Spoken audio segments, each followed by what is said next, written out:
सनातन परंपराओं में मार्गशीर्ष का महीना चल रहा है इन दिनों, और ये महीना मार्गशीर्ष का वो है जिसे भगवान कृष्ण ने भगवद गीता में अपनी विभूतियों में स्थान दिया है। मासा नाम मार्गशीर्ष, महीनों में मार्गशीर्ष महीने। इसी मार्गशीर्ष महीने के शुक्ल पक्ष की जो एकादशी तिथि आएगी, अभी कृष्ण पक्ष चल रहा है, वह एकादशी तिथि गीता उपदेश की तिथि है। वह तिथि है जब भगवान कृष्ण ने अर्जुन को निमित्त बनाकर पूरी मानवता के लिए गीता उपदेश दिया था। इस वर्ष गीता जयंती पर गीता उपदेश के 5161 वर्ष पूरे हो जाएंगे, 5161। और आज इस बार की गीता जयंती उत्सव जो हर वर्ष कुरुक्षेत्र में होता है, और पिछले लगभग 9 वर्षों से अंतर्राष्ट्रीय गीता महोत्सव के रूप में चल रहा है। तो जब से गीता महोत्सव प्रारंभ हुआ है, तब से लेकर कुछ जो एक वैश्विक प्रभाव दिखाई दे रहा है। भगवद गीता का अगर हम वैचारिक दृष्टि से देखें, तब जब ये गीता महोत्सव नहीं थे, और आज भगवद गीता को पूरे विश्व स्तर पर लोग मानने लगे हैं, समाधान के रूप में देखने लगे हैं।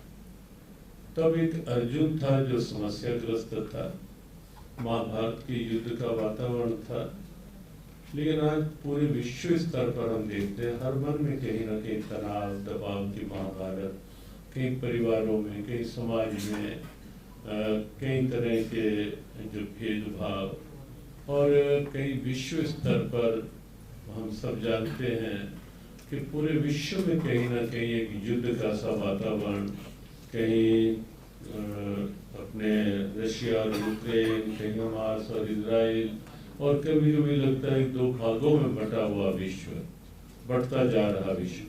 तो महाभारत की तब की स्थिति में अर्जुन को समाधान मिला, और आज विश्व पूरा इस बात की ओर देख रहा है कि गीता भी एक समाधान के रूप में है।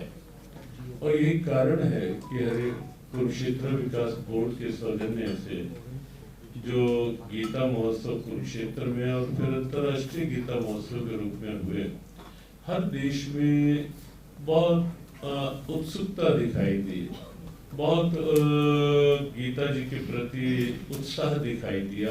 जिस देश में 5 देश अभी गिनाए गए हमारे टूरिज्म डिपार्टमेंट के डायरेक्टर महोदय द्वारा, 5 देशों में मॉरिशस में पैरा गीता महोत्सव हुआ, इंग्लैंड में हुआ, उसके पश्चात कनाडा में हुआ, ऑस्ट्रेलिया में हुआ, श्रीलंका में हुआ। तो इन सब देशों में जहां जहां भी हुआ, शोभा यात्रा, जब श्रीलंका में शोभा यात्रा थी, जिन लोगों ने देखा वो मानते हैं कि भारत में भी इस ढंग की शोभा यात्रा बहुत मुश्किल दिखाई देती है। और स्वयं श्रीलंकन प्राइम मिनिस्टर उस शोभा यात्रा में लगभग 1.5 घंटा स्वयं रहे, और उन्होंने स्वयं इच्छा व्यक्त की कि भगवद गीता जब उन्हें भेंट की गई पार्लियामेंट के लिए या पीएमओ के लिए वहाँ के, तो उन्होंने स्वयं इच्छा जताई कि मैं भी चाहूँगा एक बार गीता पढ़ करके कुरुक्षेत्र आना। तो ये एक उत्सुकता का वातावरण बना है विश्व भर में, और जो पार्टनर कंट्री बनाया जाता है, उस माध्यम से उस देश का स्वाभाविक संबंध जुड़ता है, कल्चरल रिलेशन जुड़ते हैं। तो विश्व भर में कई रूपों में गीता जी की एक मान्यता, स्वीकार्यता बढ़ी, और साथ ही साथ कुरुक्षेत्र का सम्मान भी, जो पहले ना तो एक पर्यटन की दृष्टि से न तीर्थ की दृष्टि से जो होना चाहिए था, जिसका अधिकारी था ये तीर्थ, लेकिन कहीं न कहीं वंचित रहा। और अब पूरा विश्व गीता जयंती उत्सव को भी जानने लगा है, गीता की महत्ता को भी समझने लगा है, और कुरुक्षेत्र के प्रति भी पूरे विश्व में एक आकर्षण बढ़ा है। टूरिज्म डिपार्टमेंट बता सकता है कि पहले वर्ष भर में गीता जयंती पर तो पहले सैकड़ों की संख्या में लोग दिखाई देते थे, और अब 30 से 40 लाख के लगभग लोग गीता जयंती उत्सव में आते हैं।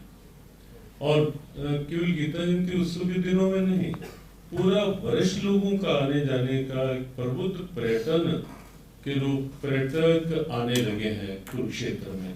तो कई रूपों में अंतर्राष्ट्रीय गीता महोत्सव का प्रभाव भाव बना है पूरे देश में, पूरे विश्व में। एक आपको घटना बताएं, पिछले वर्ष कि किस प्रकार से गीता का प्रभाव बढ़ा है।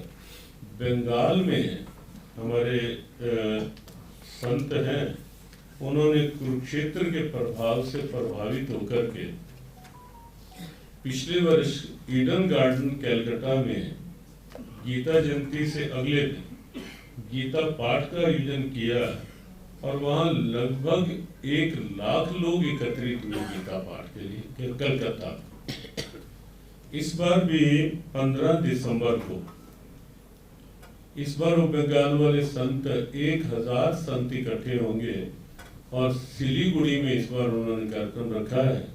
पहले उन्होंने हमें बताया कि 51,000 के लगभग लोगों का हमारा लक्ष्य है, लेकिन कल जब उनका फोन आया तो उस समय कुछ लोग साथ ही बैठे थे, हमने स्पीकर पे मदन जी थे और कुछ लोग और थे, उपेंद्र जी विषय थे।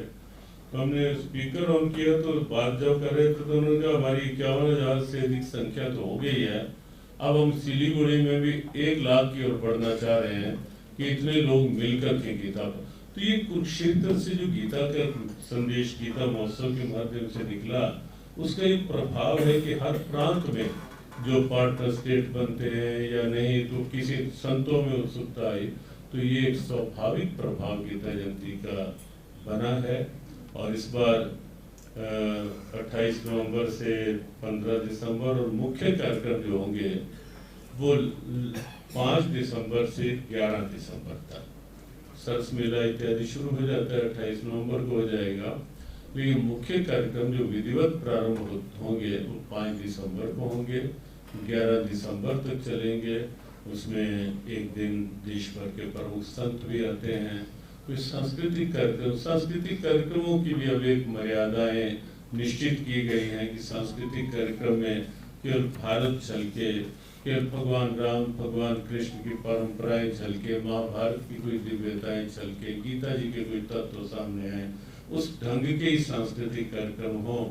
और कहीं राजनीतिक क्षेत्र से कहीं प्रबुद्ध लोग रहेंगे, सामाजिक क्षेत्र से, धार्मिक क्षेत्र से, और एक नया प्रयोग का बताकर शेष बात मुख्यमंत्री जी के द्वारा चर्चा सुनेंगे। इस बार पूरे देश के जो हमारे पौराणिक तीर्थ स्थल हैं, धाम हैं, ज्योतिर्लिंग हैं और शक्तिपीठ हैं, या भगवान की जो अवतरण स्थलियाँ हैं, अयोध्या है, वृंदावन है, तिरुपति बालाजी है, इस ढंग के जो देव स्थान हैं, प्रथम बार ये प्रयास हो रहा है कि वहाँ के मुख्य सेवाधिकारी कुरुक्षेत्र आए और एक साथ मिल बैठ करके, कि हमने जब अधिकतर से बात हुई तो लगभग अभी हमने मुख्यमंत्री संकेत किया कि 95% ऐसे दिखे जो आज तक कुरुक्षेत्र आए ही नहीं। तो हमें लगा कि जब ये सब कुरुक्षेत्र आएंगे तो उन तीर्थों के साथ हमारा सीधा समन्वय बनेगा। फिर ये कुरुक्षेत्र की तिरुपति बालाजी में बात करेंगे, अयोध्या में बात करेंगे, अन्य स्थानों में जहाँ जहाँ से आएंगे, तो एक सांस्कृतिक संबंध उस नाते से और दृढ़ बनेंगे और गीता जी के भावों का और हमारी सनातन गौरव का और अधिक सद्भावना पूर्वक हम उसे आगे बढ़ा पाएंगे। I extend my heartfelt gratitude to the government of Haryana and the organizers for inviting me to be part of this prestigious celebration and making Tanzania as the partner country for the event. It is an honor of us to be part of the International Gita Mahotsav 2024. This event is a shining example of how culture can bring people together, promoting global harmony and mutual understanding. The International Gita Mahotsav beautifully reflects the enduring partnership between our regions. It showcases how cultural traditions can transcend borders and creating lasting connections. अंतर्राष्ट्रीय गीता महोत्सव 2024 के पूरा हरियाणा के जो government है, माननीय मुख्यमंत्री हैं, इनके पास आभार व्यक्त करता हूं कि ये अंतर्राष्ट्रीय गीता महोत्सव में उड़ीसा को पार्टनर स्टेट के लिए न्योता दिया गया था और उड़ीसा के ऑनरेबल सीएम मोहन माझी जी इसके लिए कॉन्सेप्ट दिए थे। ये हरियाणा गीता का भूमि, गीता जी का भूमि कहा जाता है और उड़ीसा महाप्रभु जगन्नाथ जी का भूमि है। भगवान कृष्ण का अवतार महाप्रभु जगन्नाथ जी को भी माना जाता है। हरियाणा में जो कुरुक्षेत्र में ये इतना बड़ा अवसर हमें प्राप्त हो रहा है भाग लेने के लिए, इसमें उड़ीसा का कल्चर, उड़ीसा का हेरिटेज, उड़ीसा का जो फोक डांस है और उड़ीसा का जो ट्रेडिशनल फूड है, ये सब एक पैविलियन में रिप्रेजेंट किया जाएगा। तो इसमें एक कल्चरल एक्सचेंज का अवसर मिलेगा जो आने वाले दिन में उड़ीसा और हरियाणा का जो संबंध है इसको और गहरा करेगा। हम सब के लिए बड़ा गर्व की बात है कि हर वर्ष अंतर्राष्ट्रीय गीता जयंती महोत्सव में एक देश भी शामिल होता है। अब की बार हमारे इस अंतर्राष्ट्रीय गीता जयंती महोत्सव में यूनाइटेड रिपब्लिक ऑफ तंजानिया की हाई कमिश्नर एक्सलेंसी अनीशा कफूफी मबेगा जी यहाँ उपस्थित हैं। धर्म क्षेत्र कुरुक्षेत्र अंतर्राष्ट्रीय स्तर के गीता महोत्सव का आयोजन 28 नवंबर से 15 दिसंबर 2024 तक किया जा रहा है। यह आयोजन लगातार 18 दिन तक चलेगा।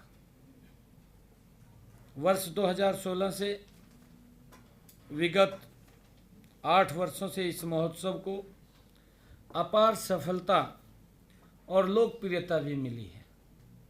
लाखों की संख्या में, जैसा बताया भी गया है कि लाखों की संख्या में इस अवसर के ऊपर 28 नवंबर से 15 दिसंबर तक लाखों की संख्या में देश विदेश से श्रद्धालु हिस्सा लेते हैं।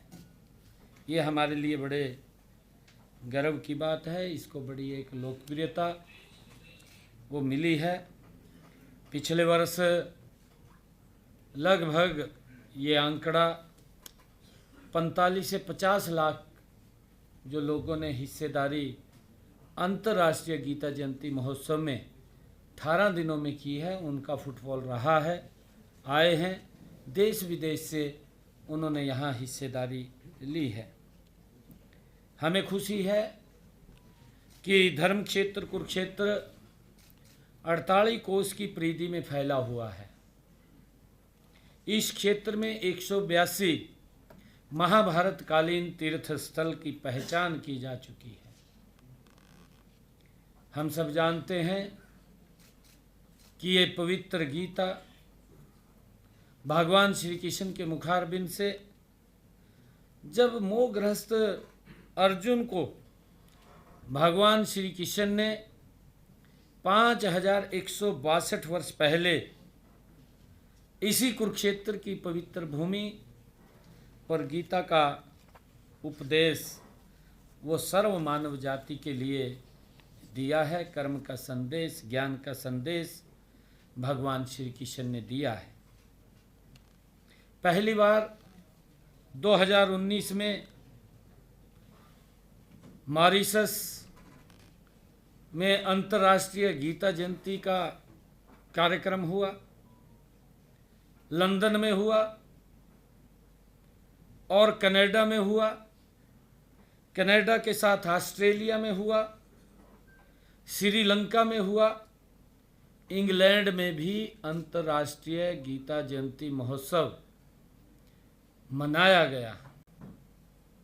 आदरणीय प्रधानमंत्री जी नरेंद्र मोदी जी ने जब इस पवित्र गीता के 5151 वर्ष पूरे हुए थे तो उन्होंने इस बात की चिंता की थी कि ये पवित्र संदेश हर घर के साथ पूरी दुनिया में फैलना चाहिए।